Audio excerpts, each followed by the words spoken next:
নমস্কার বন্ধুরা, আমি অঙ্কিতা। তোমাদের সকলকে আবারও স্বাগত আমার মা দিদার রান্নাবান্নার রেসিপি। তো আজকে নিয়ে এসেছে একটা অত্যন্ত হেলদি রেসিপি, ওটসের মোমো। তো সেটা বানানোর জন্য আমি সয়াবিন আর ডিম একটু সিদ্ধ করতে বসিয়ে দিয়েছিলাম। সেদিন আমার কাছে চিকেন ছিল না, আর ওদিকে ভেজিটেবলস কেটে রেখেছিলাম স্যুপের জন্য একটুখানি ক্যাপসিকাম, গাজর, একটু কর্ন, আর মোমোতেও একটুখানি পেঁয়াজ, ক্যাপসিকাম, গাজর, ধনে পাতা এগুলো দিয়েছিলাম, আর আদা কুচি, রসুন কুচি।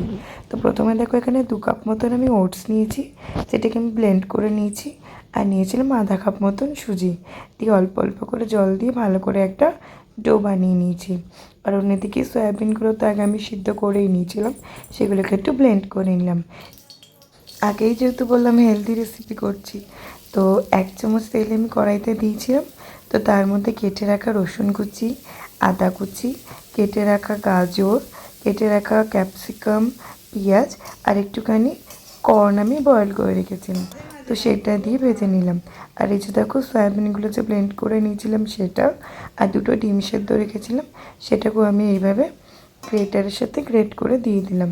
দিয়ে এর মধ্যে এক এক একটু দেবো সয়া সস, আর একটুখানি নুন, আর আমার কাছে আমি লঙ্কা সেদিন আর দিইনি, দিয়েছিলাম chilli sauce, red chilli sauce আমি ইউজ করেছিলাম।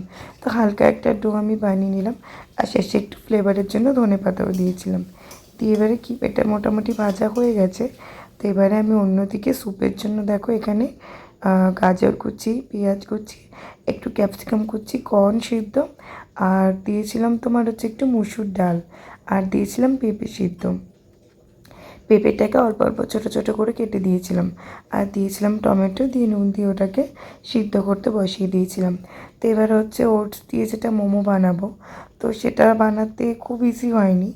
ওটস আর সুজিটাকে প্রথমে বেলে নিয়েছি, তো তার শেপটা তো সুন্দর আসছিল না, তাই ছোট্ট বাটির সাহায্যে সেটাকে কেটে নিয়েছি।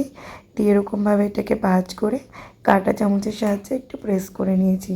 তো একটা সুন্দর ডিজাইনিংয়ের মোমো তৈরি হয়ে গেছে দেখো। কারণ অন্য রকম মোমোর ডিজাইনগুলো সাধারণত মানে ফেটে যাচ্ছিলো, জিনিসটা হচ্ছিল না। তো এইভাবে ভাবলাম করে দেখি, জিনিসটা দেখতেও ভালো লাগবে তাই। আর এই যে দেখো এখানে স্যুপটা আমি সিদ্ধ বসিয়ে দিয়েছিলাম আগে একটু। তো আমার কাছে যেহেতু মোমো মেকার নেই, এই ইডলি মেকারটার সাহায্যে আমি এই বাড়িতে মোমো বানাই। তো ইডলি মেকারের মধ্যে ছোটো ছোটো করে মোমো দিচ্ছি, তো বয়েল করতে দিয়ে দিয়েছি। খেতে কিন্তু খুব ভালো হয়েছিল, যারা ডায়েটে থাকে তারাও এটা কিন্তু খেতে পারে। তো আমার প্রথম ধাপের মোমোগুলো তৈরি হয়ে গিয়েছে, আর এই যে দেখো স্যুপটাও মোটামুটি হয়ে গিয়েছে। তার মধ্যে একটু নামিয়ে নেবো বলে একটু গোলমরিচ গুঁড়ো দিয়ে দিলাম। আমি কর্নফ্লাওয়ার এখানে ইউজ করিনি, কারণ হেলথের জন্যই এটা খাচ্ছিলাম। তো আমার মোমো কিন্তু তৈরি। এটা সুন্দর করে আমি সস দিয়ে পরিবেশন করেছি। সেদিন আমি এই যে দেখো রেড কালারের টমেটো আর চিলি সস দিয়ে সসটা বানিয়েছিলাম, আর স্যুপের উপরে একটু ধনেপাতা দিয়ে গোলমরিচ দিয়েছিলাম, আর একটা হচ্ছে সয়া সস দিয়ে একটুখানি সস বানিয়েছিলাম। আর আমার ভিডিও যদি তোমাদের ভালো লেগে থাকে, আমার চ্যানেলটাকে সাবস্ক্রাইব, লাইক, শেয়ার করতে কিন্তু ভুলো না, ইউটিউব এবং ইনস্টাগ্রাম থেকে। Thank you.